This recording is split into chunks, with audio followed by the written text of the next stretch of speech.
Sir నమస్తే అండి. మీ పేరు? నా పేరు అబ్దుల్ గఫార్ అండి. ఏం చేస్తుంటారు సార్ మీరు? నేను marketing business man. Marketing business. ఏంటి సార్ మరి కూటమి ప్రభుత్వం అధికారంలోకి వచ్చి దగ్గరగా 18 నెలలు కావస్తూ ఉంది. అసలు ముఖ్యంగా 2025వ సంవత్సరంలో ఈ పరిపాలన ఏ విధంగా ముందుకు వెళ్ళింది, ఎలాంటి డెవలప్మెంట్ మీకు కనిపించింది అసలు? నమస్కారం అండి. తెలుగుదేశం కూటమి ప్రభుత్వం వచ్చి ఒక సంవత్సరం 18 నెలల తర్వాత 2025 స్టార్టింగ్ జనవరి కాడి నుంచి ఇప్పుడు దాకా చూసుకుంటే కనుక ఎన్నో అద్భుతాలు జరిగాయండి. ఎన్నో సమిట్లు తేవటం జరిగింది. చంద్రబాబు నాయుడు గారు, లోకేష్ గారు, పవన్ కళ్యాణ్ గారు, బీజేపీ కూటమి అందరి ప్రభుత్వాన్ని తీసుకున్న తర్వాత ఎన్నో డెవలప్మెంట్ కోసం అమరావతి కాడి నుంచి సమిట్లు తేవటం, అమెరికా వెళ్తాం, లోకేష్ గారు అమెరికా నుంచి ఎంతమందిని తేవటం, చంద్రబాబు నాయుడు దావోస్ గారు వెళ్తాం, ఎంతమందిని తీసుకొని రావటం, ఇవన్నీ చూస్తూ ఉంటే టీడీపీ ప్రభుత్వం ఏ విధంగా ముందుకు తీసుకువెళ్ళాలని చూస్తుంది. 2023 నుంచి 24 వరకు ఎంత నాశనం చేశారో జగన్ గారు మనందరూ తెలిసింది. ఆ తర్వాత నుంచి ఈ రోజు వరకు 18 గంటలు పనిచేసే ఏకైక ముఖ్యమంత్రి ఎవరైనా ఉన్నారంటే అది మా నారా చంద్రబాబు నాయుడు గారు, మా లోకేష్ బాబు గారు ఆధ్వర్యంలో యువనేత కూడా నడుస్తుందండి. అలానే నడుస్తుంది. ఆ విధంగానే చేసుకొని వస్తున్నాను ఇప్పటిదాకా.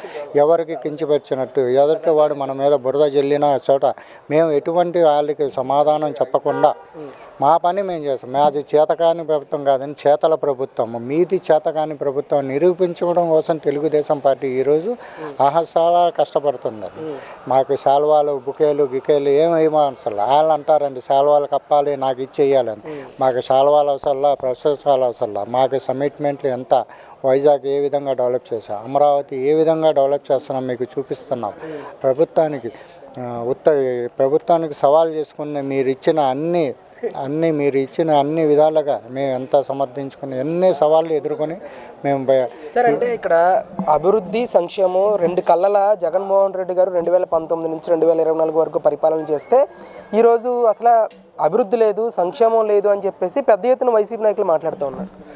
సార్ మీరు 2019 నుంచి 24 వరకు మీరు చూశారు, ప్రజలు చూశారు. కాకపోతే మీకు 11 సీట్లు ఎందుకు వస్తారు సార్? 11 సీట్లు ఎందుకు ఇస్తారు సార్? అభివృద్ధి లేనప్పుడు 11 సీట్లు ఎందుకు మీకు ఇస్తారండి? అభివృద్ధి లేదు కాబట్టి మీకు 11 సీట్లు ఇచ్చారు. చంద్రబాబు నాయుడు గారి వల్ల ఒక సాధ్యం అయిద్దని కాబట్టే మళ్ళా 2024లో చంద్రబాబు నాయుడు టీడీపీ కూటమిని గెలిపించింది. ఇది మీరు అర్థం చేసుకోవాలి. ప్రజల తీర్పు ఇది, మీ తీర్పు కాదండి. మీకు 11 సీట్లు ఇచ్చింది. 2019 మీకు ఎన్ని సీట్లు ఇచ్చిందండి? 2024 మీకు ఎన్ని సీట్లు ఇచ్చింది? అభివృద్ధి లేదు కాబట్టి మీకు 11 సీట్లు ఇచ్చిందండి. మాకు అభివృద్ధి చేస్తున్నాం, ఇంకా చేస్తాం, చూపిస్తాం. మేము కళ్ళు గబ్బుల మాటలు, మాయ మాటలు చెప్పుకునే ప్రభుత్వం కాదండి. అంటే ఒకవైపు ఇప్పటికీ కూడా మాకు 40% ఓటింగ్ ఉందని ఒకవైపు మాట్లాడుతూ ఉన్నారు. ఒకవైపు ఏమో ఈవీఎంలు ట్యాంపరింగ్ చేసి వాళ్ళు గెలిచారని కానీ, లేకపోతే ఎలక్షన్ ముందు అబద్ధపు హామీలు ఇచ్చి అధికారంలోకి వచ్చిన తర్వాత ప్రజలను మోసం చేశారని కానీ పెద్ద ఎత్తున ఈ తరుణంలో విమర్శలు వస్తూ ఉన్నాయి. దీన్ని ఎంతవరకు? 2019లో కూడా ఆయన ఈవీఎం ట్యాంపరింగ్ జరిగిందండి. అది జరిగితే అది ఓకే అంటే కనుక అప్పుడు మాట్లాడదాం, దీని గురించి అప్పుడు మాట్లాడదాం. అభివృద్ధి అనేది మేము చూపిస్తున్నాం కాబట్టి ఆయన 2019లో ఆయన ఈవినింగ్ ట్యాంపరింగ్ జరిగింది కాబట్టి గెలిచాడని మేము అంటాము. ఇప్పుడు మేము కూడా అనొచ్చు కదా. అప్పుడు నువ్వు ఎలా గెలిచావు? ప్రజల తీర్పుతో గెలిచావా, ఈవీఎం ట్యాంపరింగ్తో గెలిచావా? దానికి సమాధానం చెప్పు. దాని తర్వాత మా మీద పడి ఆడవచ్చు. కానీ ఇప్పుడు దానికి సమాధానం లేదండి. ఇంకోటి అభివృద్ధి అనేది పింఛన్ ఎంత పెంచారండి? మేము మా గవర్నమెంట్ 1000 రూపాయలు పెంచాం, 4000 ఇస్తుంది. అన్న ప్రకారం ఏప్రిల్ నుంచి గెలిచిన చోట మేము 3000 ఇస్తా ఉన్నాం. 7000 అదే రోజు స్పాట్లో ఇవ్వడం జరిగింది. ఎంత ఆర్థిక లోతు అయినా సరే మా చంద్రబాబు నాయుడు గారు ఎలా దాన్ని సమర్థించుకొని ఎలా పరిపాలిస్తున్నారు చూస్తారు. ఎవరి మీద ₹1 భారం వేయలేదండి. పెట్రోల్, కరెంటు ఛార్జీ పెంచలేదు, ఇళ్ల పన్ను పెంచలేదు, ఏమీ పెంచలేదు.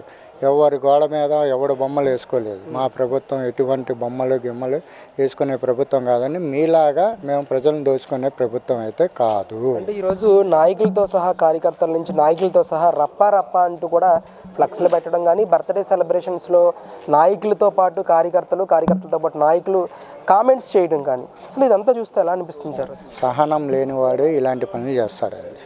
సహనం కోల్పోయి ఎదుటివాడి మీద కోపంతో చేసే పనులు ఇవ్వండి. రపరప అంటే ఏంటి సార్? రపరప చేయి, మా ప్రభుత్వం ఉంది, నువ్వు రపరప చేయి. దాన్ని ఏ విధంగా మేము చేయాలో మాకు తెలుసు. చట్టం పని చేసుకుంటే వెళ్తుందంటే ఎవడికి ఎవరు రపరప అడిగి రోడ్ల మీద తిప్పుతాం, గొర్రెలు వచ్చిన వాళ్ళకి రోడ్ల మీద తిప్పాం, ప్రజలకి దోషంగా పెడతాం. మేము ఎవడైనా కక్షపూరిత చర్యలు తీసుకోండి, మీ రియాక్షన్ బట్టి మా రియాక్షన్ ఉంటుంది, దాన్ని బట్టి మేము చేసుకుంటూ ఉంటాం. అయితే ప్రజలందరికీ తెలుస్తుంది అంటారా ఈ వైసీపీ చేసే అట్రాసిటీస్? అంతే కదా సార్, మీకు ఇప్పుడు కనబట్ల రపరప అంటే ఏంటి, మేము గవర్నమెంట్ వస్తే మేము అందరినీ నరికేస్తాము, జాగ్రత్తగా ఉండండి, ఓటర్స్కి భయభ్రాంతులు చేస్తున్నారు. దీన్ని మేము కూడా ఖండిస్తున్నాం. ఒక పౌరుడిగా, ఒక టీడీపీ ఇదిగా మేము కూడా దీన్ని 100% ఖండిస్తున్నాం.